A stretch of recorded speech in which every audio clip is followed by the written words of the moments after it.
비밀이 있다는 것을 알게 된 날, 아들은 세상이 통째로 뒤집히는 것을 느꼈습니다. 그것은 오래된 비밀이었습니다. 무려 40년 동안 단 한 번도 새어나오지 않은 비밀. 어머니는 북한 사람이 아니었습니다. 그 사실을 알고 난 뒤 아들은 딱 한 가지만 생각했습니다. 살아서 어머니를 데리고 돌아가자. 어머니가 태어난 그 땅으로. 그러나 그 길에는 국경이 있었고 총이 있었고 1월의 강이 있었습니다. 이것은 탈출의 이야기입니다. 그리고 기환의 이야기입니다. 무엇보다 아들과 어머니의 이야기입니다. 아들의 이름은 박성철이었습니다. 나이 36.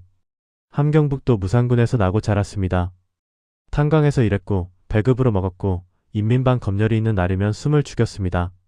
매일 새벽 5시에 일어나 12시간을 땅속에 있다가 해가 기울 무렵 집으로 돌아왔습니다.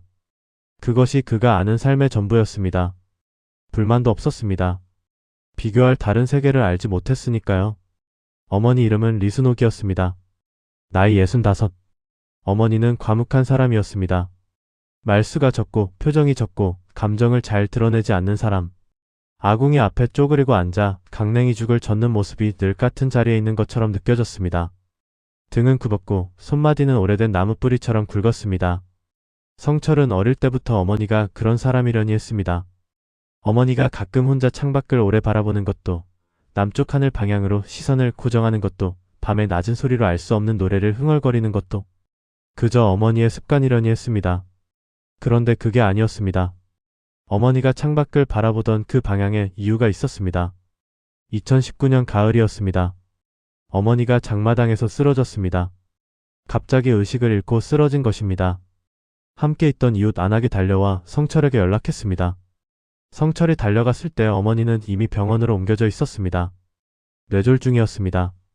의사는 크게 손상된 것은 아니라고 했지만 며칠간 말을 하지 못했습니다. 성철은 일을 쉬고 어머니 곁에 붙어 지냈습니다. 병원 바닥에 앉아서 가끔 어머니의 손을 잡고 그냥 있었습니다.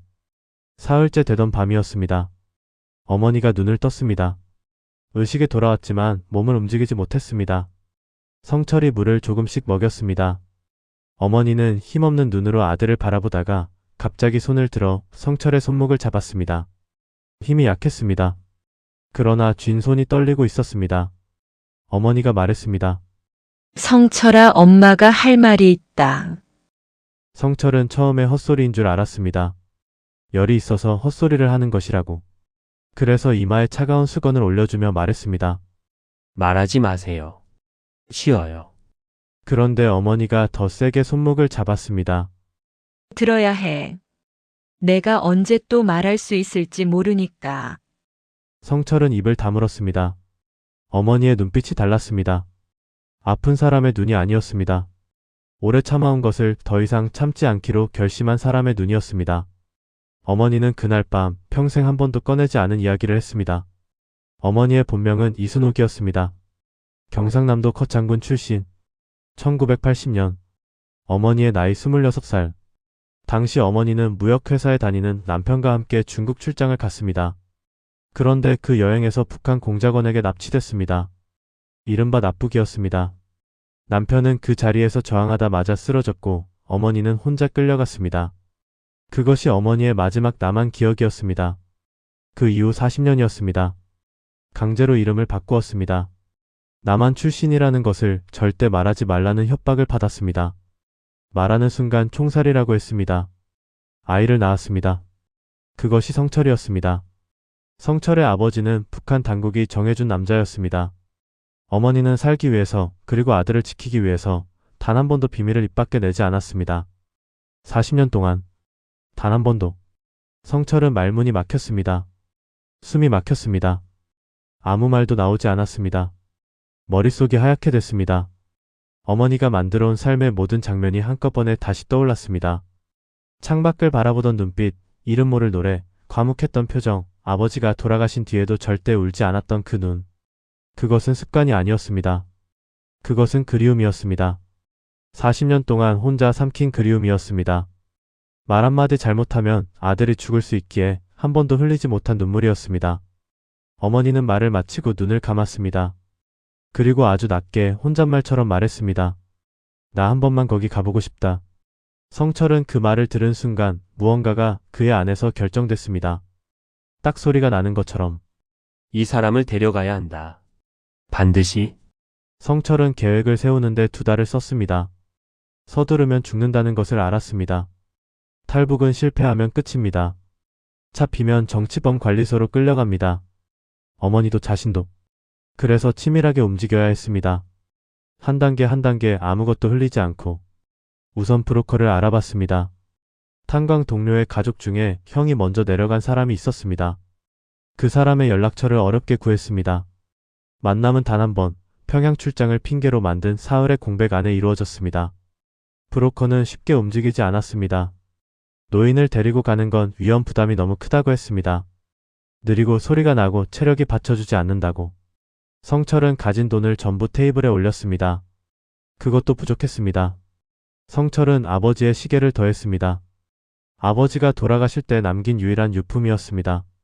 멈춰있는 시계였지만 그것만은 팔지 않으리라 생각했던 것이었습니다.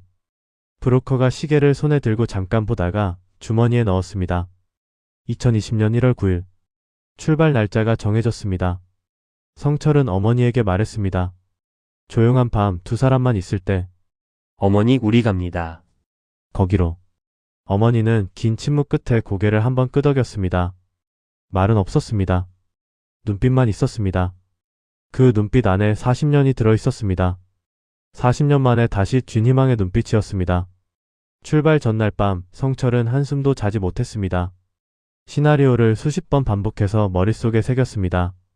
발각될 경우, 어머니가 쓰러질 경우, 브로커가 달아날 경우. 최악의 상황마다 대응책을 생각했습니다. 그러나 결국 모든 대응책의 끝은 하나였습니다.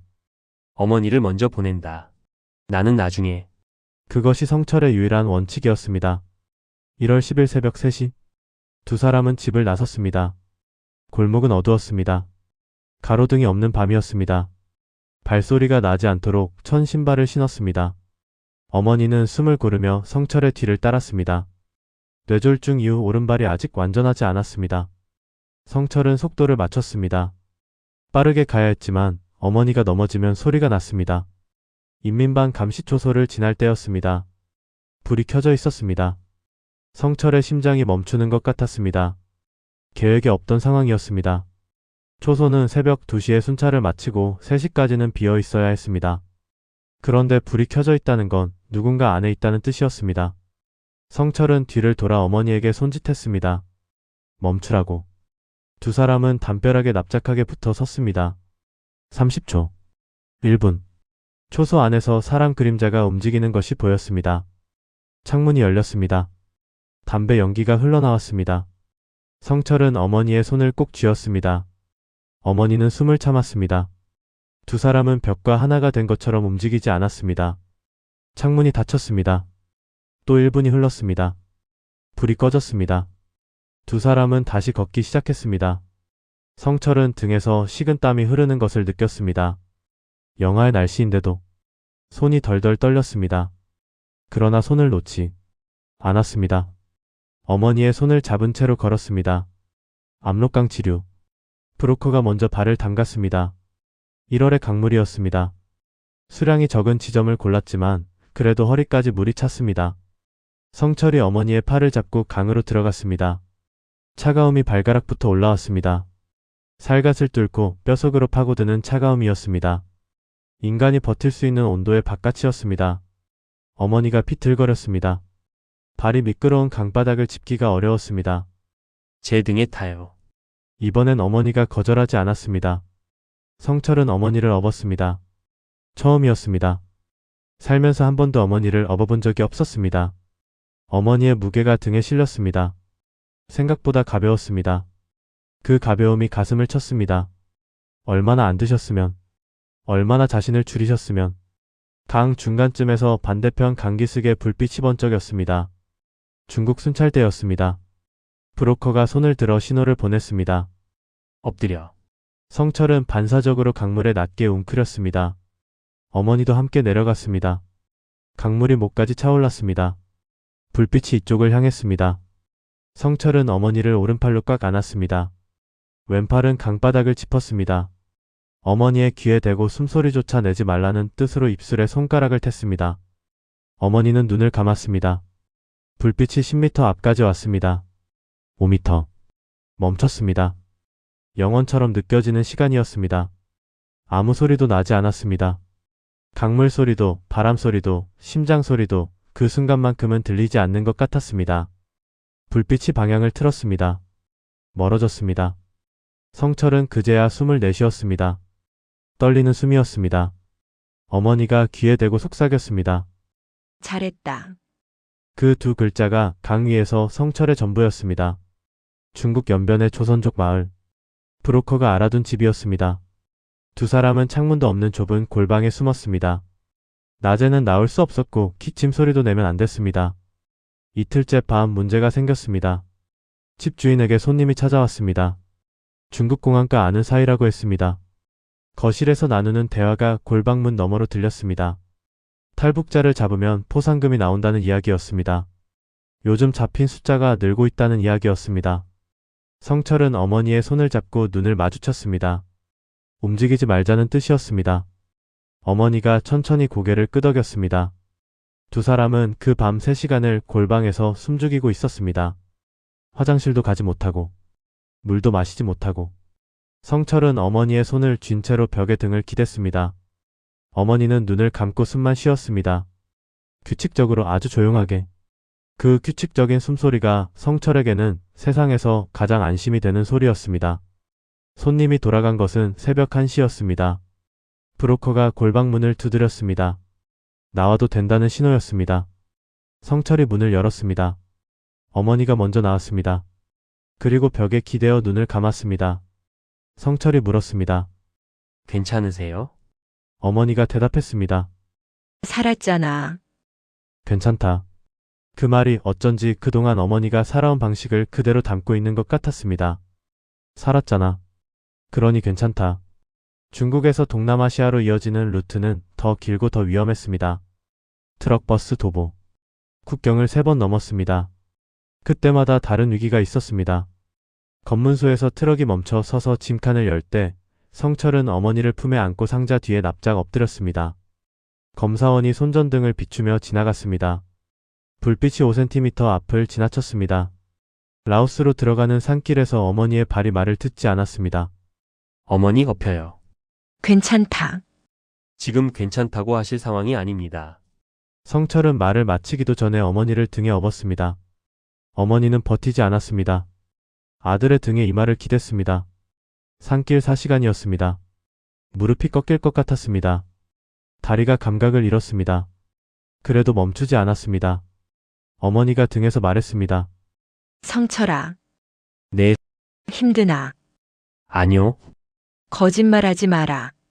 숨이 턱까지 차오른 상태에서 성철은 웃었습니다. 조금요. 어머니도 웃었습니다. 그 어두운 산길에서 두 사람이 처음으로 함께 웃었습니다. 소리 없는 웃음이었습니다. 그러나 분명한 웃음이었습니다. 라오스 비엔티안. 한국 대사관. 두 사람이 대사관 앞에 선 것은 2020년 2월 말이었습니다. 무산을 떠난 지 52틀이 지나 있었습니다.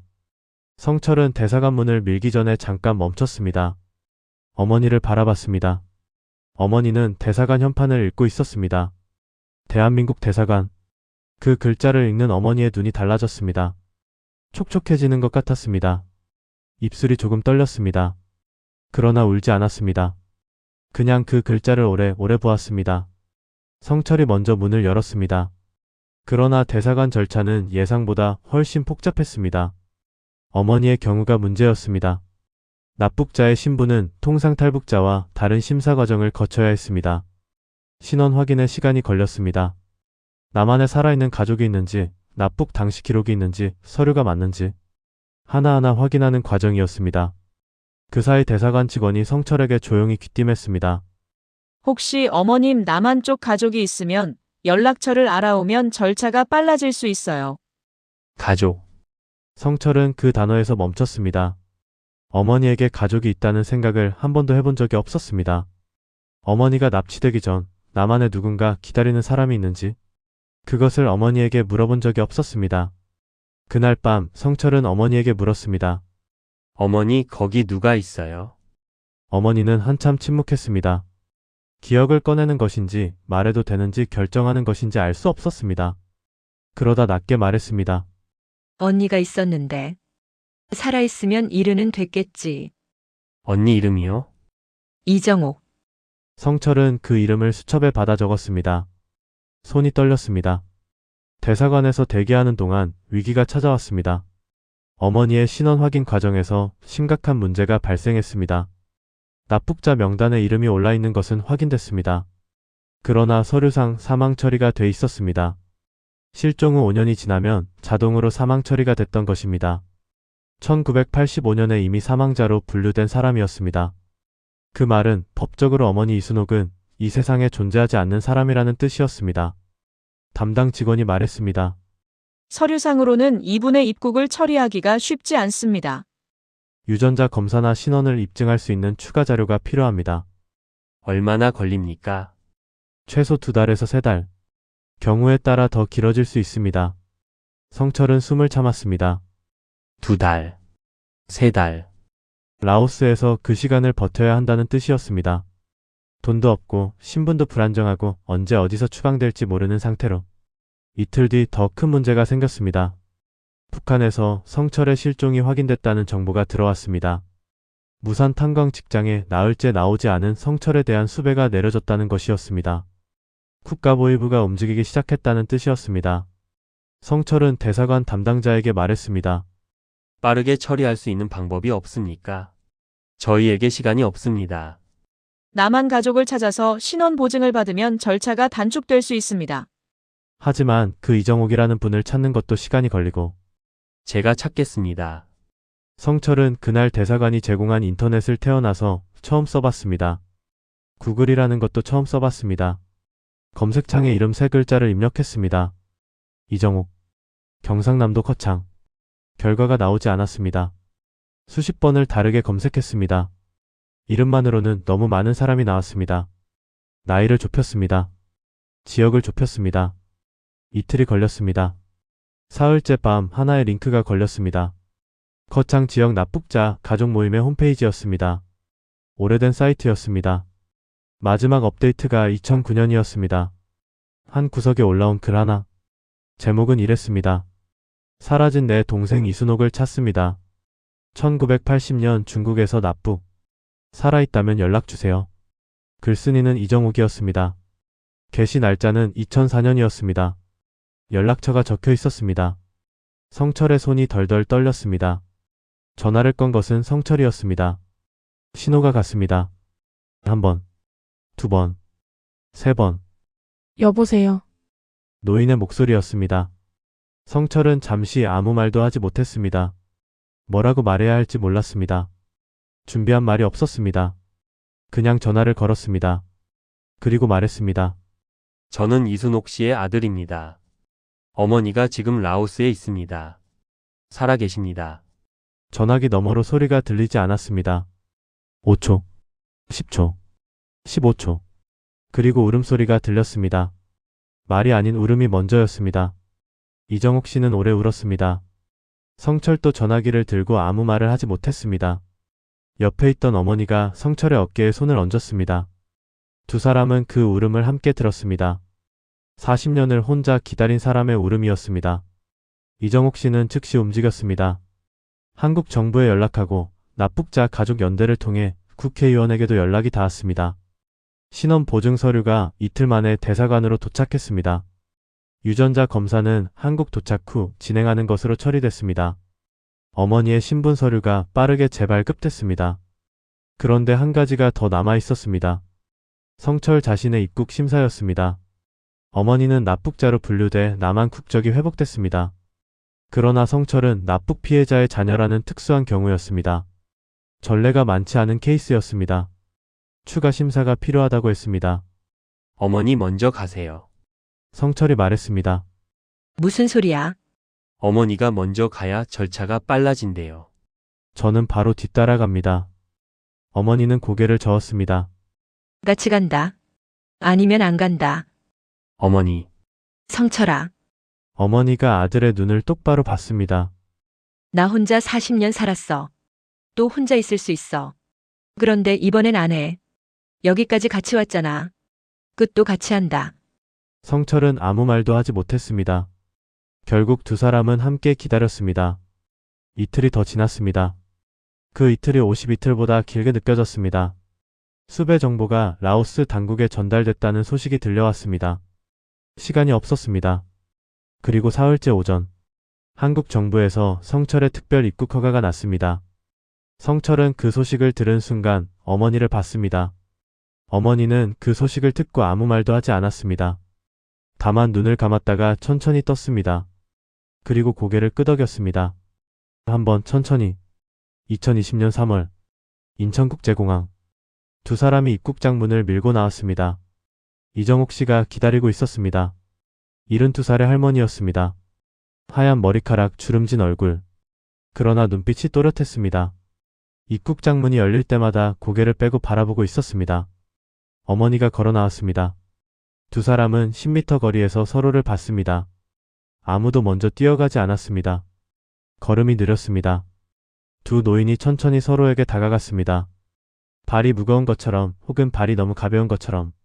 그 거리 10m를 좁히는데 얼마나 걸렸는지 성철은 기억하지 못합니다. 그 몇 초가 세상에서 가장 길고 조용한 시간이었습니다.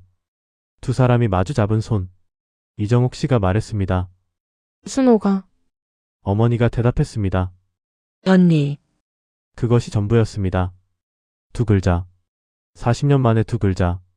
두 사람은 오래 안고 있었습니다. 말이 없었습니다. 소리도 없었습니다. 그저 안고 있었습니다. 성철은 그 옆에 서서 그 모습을 바라봤습니다. 처음 느껴보는 감정이었습니다. 슬프지 않았습니다. 두렵지 않았습니다. 안도도 아니었습니다. 그것은 그냥 가득 차는 것 같은 느낌이었습니다. 텅 비었던 곳이 천천히 채워지는 것 같은. 그 공항 입국장에서 성철은 처음으로 자신이 어디에 속한 사람인지 알았습니다. 어머니와 이정옥 씨는 그해 여름부터 경상남도 거창의 이모집에서 함께 살기 시작했습니다. 성철은 서울에서 일을 구했습니다. 물류센터 일이었습니다. 낮에 일하고 저녁에는 검정고시를 준비했습니다. 북한에서는 배울 수 없었던 것들을 이 나이에 하나씩 배우고 있었습니다. 어머니에게 전화를 매일 했습니다. 왔나? 전화를 받으면 어머니가 하는 말이었습니다. 달라진 것은 없었습니다. 그 두 글자는 그대로였습니다. 그러나 그 말 안에 공기가 달라졌습니다. 이제 그 말에는 그리움이 없었습니다. 기다린 끝에 닿은 말처럼, 마침내 제자리에 놓인 말처럼. 어머니는 거창에서 봄을 맞았습니다. 40년 만에 고향 봄이었습니다. 어머니는 이모와 함께 뒷산에 올라 진달래를 팠다고 했습니다. 전화로 그 이야기를 할 때 어머니의 목소리가 달라져 있었습니다. 말이 많아진 것은 아니었습니다. 그러나 말의 온도가 달랐습니다. 따뜻했습니다. 성철은 그 목소리를 들으며 창밖을 봤습니다. 서울에도 봄이 와 있었습니다.